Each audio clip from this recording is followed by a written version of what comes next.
ఓం శ్రీ మహాగణాధిపతయే నమః. ప్రేక్షకులకు శ్రీ విశ్వావసనామ సంవత్సర ఉగాది శుభాకాంక్షలు. ఇప్పుడు కన్యా రాశి వారి యొక్క శుభాశుభ ఫలితాలు ఏ విధంగా ఉన్నాయో తెలుసుకుందాం.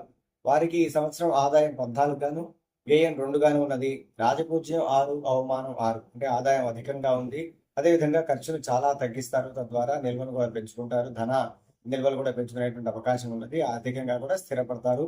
అవమానము రాజపూజ్యం రెండు కూడా సమానంగా ఉన్నాయి కాబట్టి రాజపూజ్యాన్ని ఇంకా పెంచుకుంటే ఇంకా విశేషంగా మంచి కీర్తిని కూడా పొందగలిగేటువంటి అవకాశాలు ఉంటాయి బంధుమిత్రులందరిలోనూ కూడా. అయితే ఈ యొక్క రాశిలో ముఖ్యంగా ఉత్తరా నక్షత్రం, హస్తా నక్షత్రం, చిత్తా నక్షత్రం అనేటువంటి 3 నక్షత్రాలు ఉంటాయి.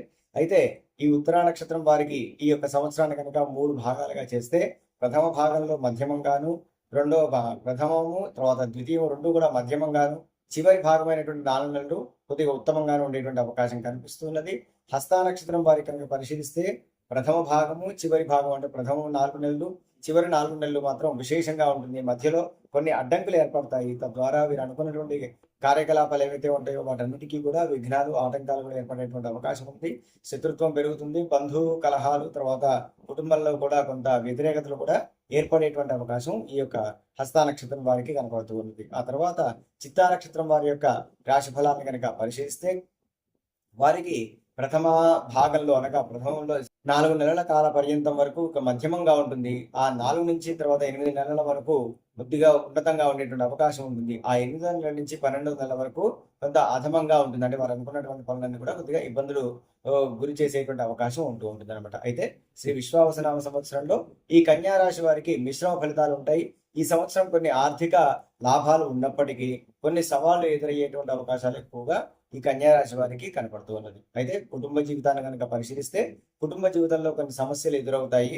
కుటుంబ సభ్యుల మధ్య పరస్పర ప్రేమ అనేటువంటిది, ఆప్యాయతలు అనేటువంటివి చాలా తగ్గేటువంటి అవకాశాలు కనిపిస్తూ ఉన్నాయి. అదేవిధంగా ఉద్యోగము మరియు వ్యాపార సంబంధిత వ్యవహారాలను కనుక పరిశీలిస్తే ఉద్యోగంలో ఈ రాశి వారికి ప్రమోషన్లు వచ్చేటువంటి అవకాశం కనపడుతూ ఉన్నది. ఉద్యోగంలో మీ ప్రాధాన్యత, తర్వాత మీ ప్రభావం కూడా బాగా కనబడుతుంది.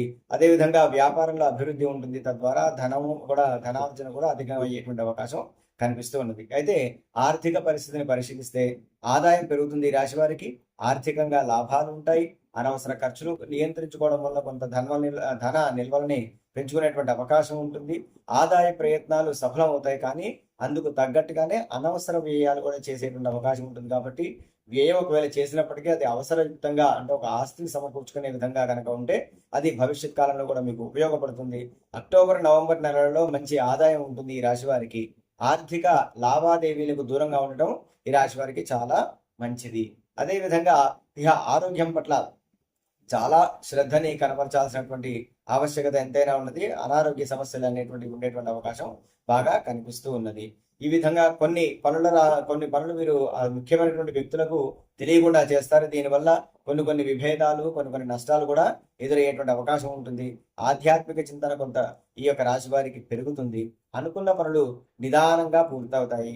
విదేశీ ప్రయాణాలు కూడా చేసేటువంటి అవకాశం ఈ రాశి వారికి కనిపిస్తుంది. కాబట్టి ఎవరైతే విదేశ ప్రయత్నాలు, అంటే విదేశానికి వెళ్ళాలి అనుకుంటున్నారో వారి ప్రయత్నాన్ని ఆపకుండా ముందుకు వారు 1-2 సార్లు ప్రయత్నం చేయడం వల్ల వారికి సఫలం అనేటువంటిది చేకూరుతుంది. విదేశీ ప్రయాణాలు చేసే అవకాశం ఉంది.